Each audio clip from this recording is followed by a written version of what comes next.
So good morning, everybody. So my name is Mukhey. I lead ESG Purpose and Impact at Finastra. Finastra is a global fintech company. We create software for financial institutions, around 8,000 of them more, in fact. And we do about 2 billion in revenue, around 8,000 people, $2 billion in dollars, I should say. To my right is Joerg. So Joerg is my partner in crime for this session. He's our VP of marketing. And we're going to talk to you about how the work that I do with my team in ESG, how Joerg uses that to fuel his marketing and demand generation strategies through the marketing organization. But before I start, I'll just tell you a little bit about my role and actually my background. And so I want to tell you a personal story so that you know this is not produced by ChatGPT, this presentation, right? So I was in marketing previously, actually. So I started my first role within Misys, one of the legacy companies of Finastra, in 2011 in the marketing organization. And it was in this team, when I was part of the leadership team, that I went away on some training, right? And I met colleagues from all around the world, and we were challenged with a way that we could think of that could improve the business as this new brand Finastra was being created, right, through this merger of the company that I was with, Misys and D&H. And I just read a paper called The Benefits of Corporate Philanthropy by Michael Porter for the Harvard Business Review. And it was fascinating to me, the benefits that you could get from doing just good things in the world, right? Brand equity being one of them. It was almost serendipitous that I flew back to London, Heathrow Terminal 3, and I saw an advert for my company, Misys, and it was a man in a suit, and it said something like solving the most complex challenges in finance through technology, right? And my initial reaction was, wow, I'm so proud, that's my company, right? I looked around and then everyone else was just hurrying past, right? No one else cared. And I thought to myself, why is a company, which is a B2B company, so we sell to financial institutions, right? So why is a B2B company spending money on an advert in Heathrow that pretty much no one cares about, right? Everyone's just hurrying past. And I went on my way home, I started thinking, what percentage of the footfall that goes past that advert is actually working in financial services?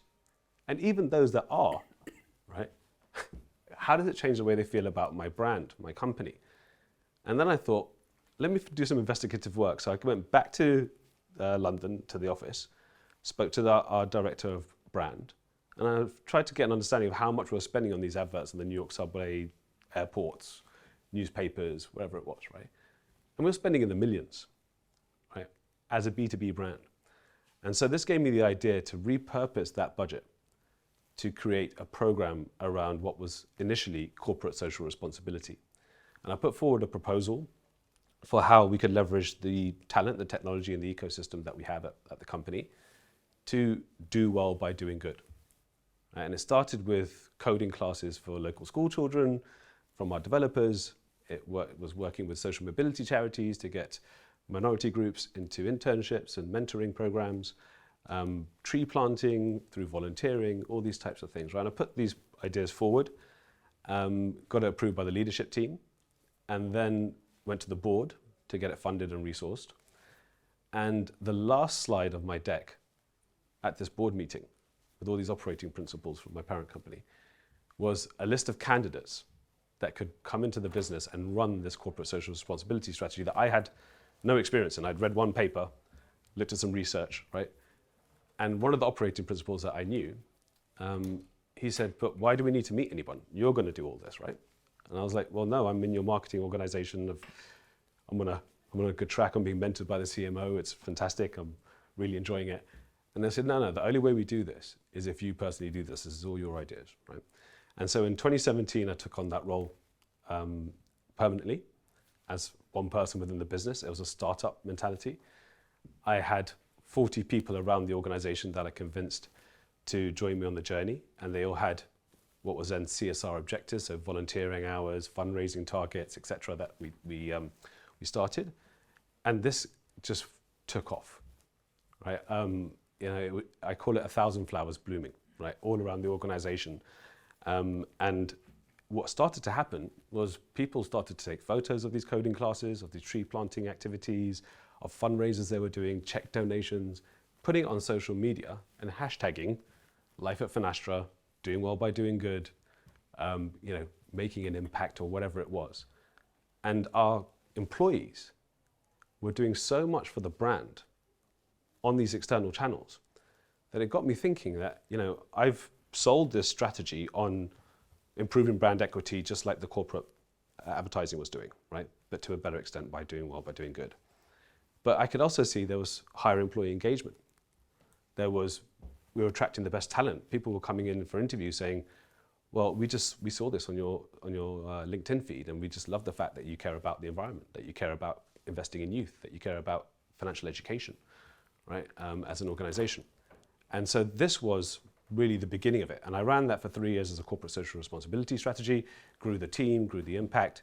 And then with all the tailwinds that were behind environmental social governance, or ESG, my remit grew, my team grew, and the impact we were able to make, not just within Finastra, but across our entire stakeholder group, was transformational. Right? We've now got a net zero target for 2030, which is science-based target aligned.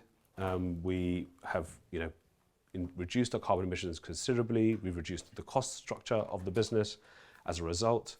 On the social side, we've seen our diversity, equity, inclusion metrics improve, health and safety improve, well-being improve, especially as we think about COVID and the impact that had on the business, looking after our employees while they were working from home.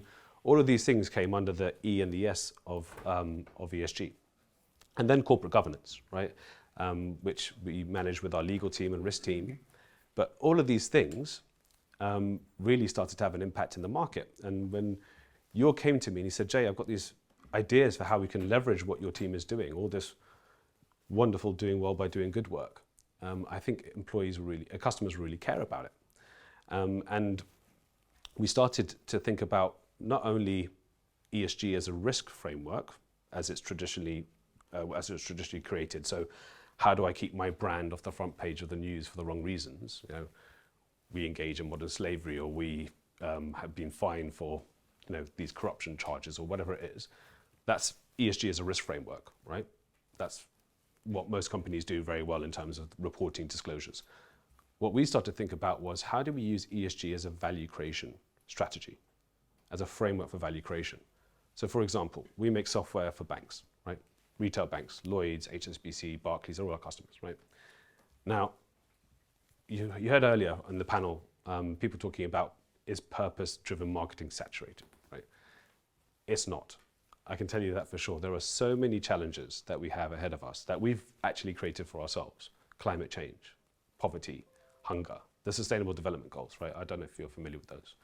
But every company should be thinking about its purpose, and its purpose is really why you exist, right? What do you bring to the world uniquely that no other brand does and can, right? And how do you solve for that, right?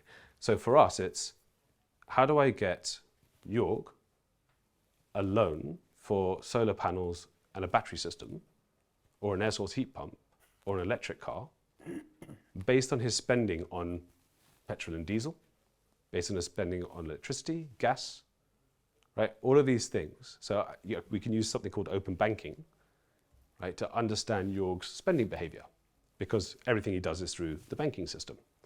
So we know that Joerg spends £200 on electricity. We know that Joerg spends £200 on gas. We know that Joerg spends £300 on petrol every month because of his spending, right, and its categorization. And so if I can get Joerg a loan for an electric vehicle that's less than £300, he's now got an increase in his disposable income. He's got a brand new car. He can sell his combustion engine car for whatever money in pocket at savings. So his quality of life has gone up, his family's quality of life has gone up, his environmental impact has gone down, and it's all been facilitated through the banking software that Finastra has created and has sold to HSBC, Lloyds, and Barclays. Right, so there's all these opportunities across sustainability for win-win-win. And we know we need to do these things, right? We know that climate change is real, planet is heating, we don't address it, we won't be able to live here anymore on this planet, right? We know these things, right? We know that poverty is real. We know that we're very fortunate to live in the life that we live. So how does every company, and this is what I want all of you to go away and think about, what is my brand's unique value proposition that no other brand has, and how does that align to the mission, the vision, and the values of my company? right? And how do I embed that into my value creation strategy? And how do I communicate that with impact so that my message stands out more than my competitor's message? And we were talking at dinner last night about worrying what the competition does. The competition has copied my marketing strategy. The competition is using my thought leadership for their own purposes, right? I always say, don't worry about the competition. You can't control what's going on there, right? What you can control is what you do as a business and how do you create value, right? And the value can be dollars on the balance sheet. It can be reduced carbon or avoided carbon. It could be a woman getting her first loan to start her first business who was previously financially excluded. Right, so at Finastra, we have all these types of initiatives that we run that address all these problems. So we think about, you heard in the previous session, racism is a big problem here in the UK. Right? But how does that translate into a metric that financial services can address? So Finastra partners with the London Chamber of Commerce, and the CEO of the London Chamber of Commerce, Richard, he told me that the average white-owned business in the UK has access to £500,000 of capital every year. The average black-owned business has access to £25,000 of capital. Now, is it because they're black and white? Who knows? Is it because someone's got a better credit score versus the other person? Likely.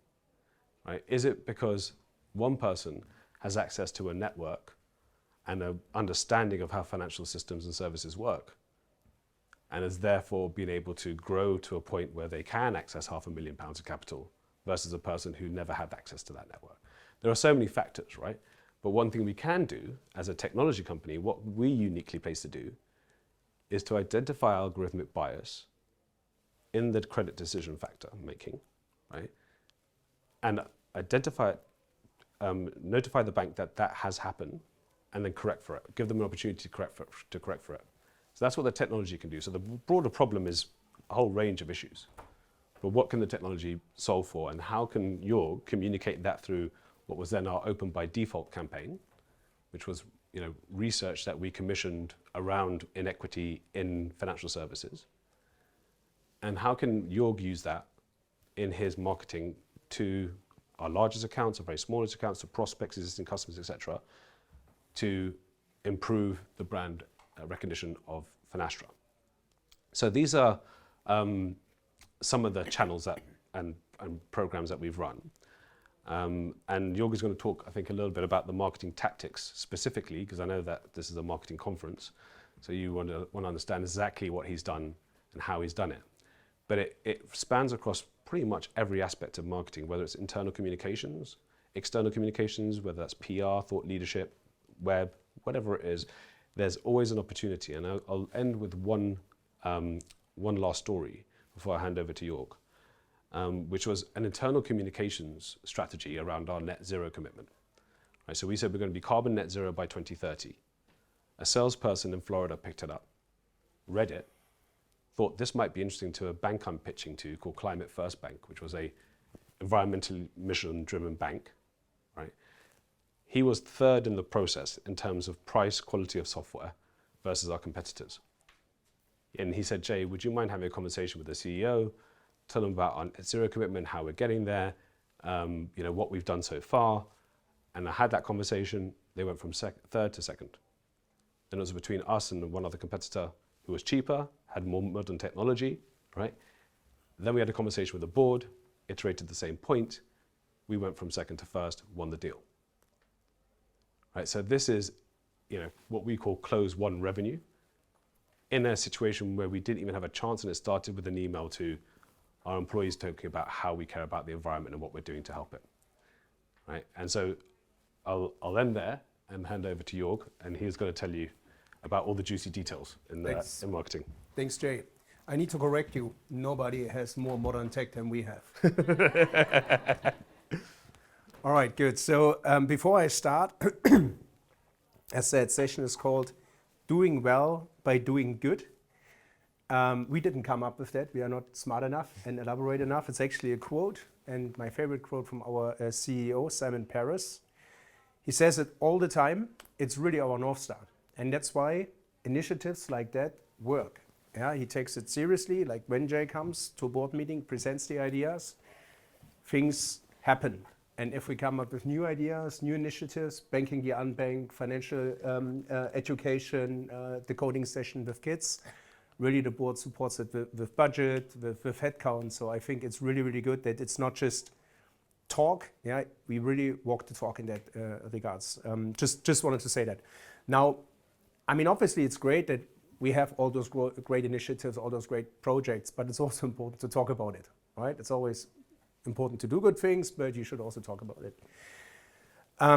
So my team looks after brand, looks after demand generation, all those good things. And I got a few smart people together, and we thought quite a long time, including Jay, what would be the right format to tell those stories, to deliver those great initiatives to the public. And yes, of course, we baked it into the standard campaigns, and there were ebooks and white papers and research and social and infographics and all that.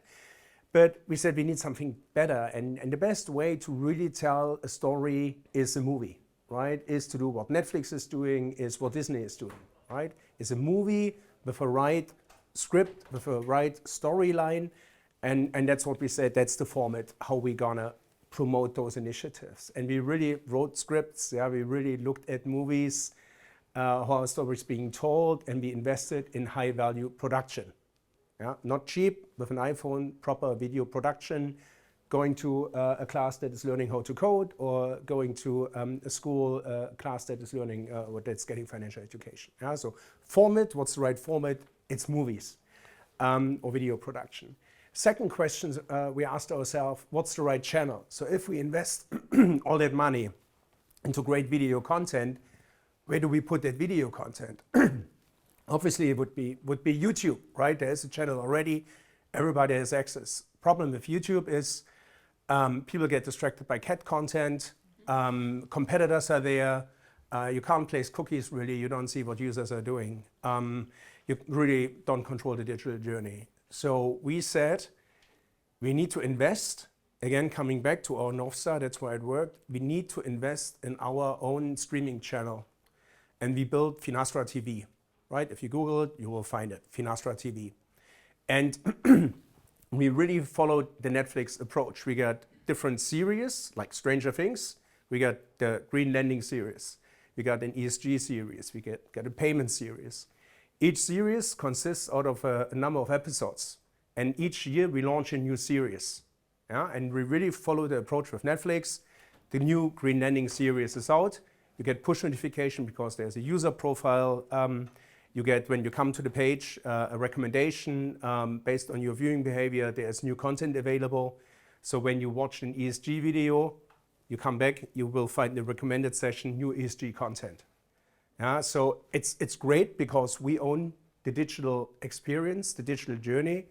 We can place first-party cookies. So if people watched an ESG video on Finastra TV and they come to our website, we serve them more ESG content. Yeah, so it's really integrated. Also, it's integrated with our MarTech systems. So if people register on Finastra TV, we see then what of our contacts, what content were they consuming, what is their interest. Also, that's a nice thing about Finastra TV.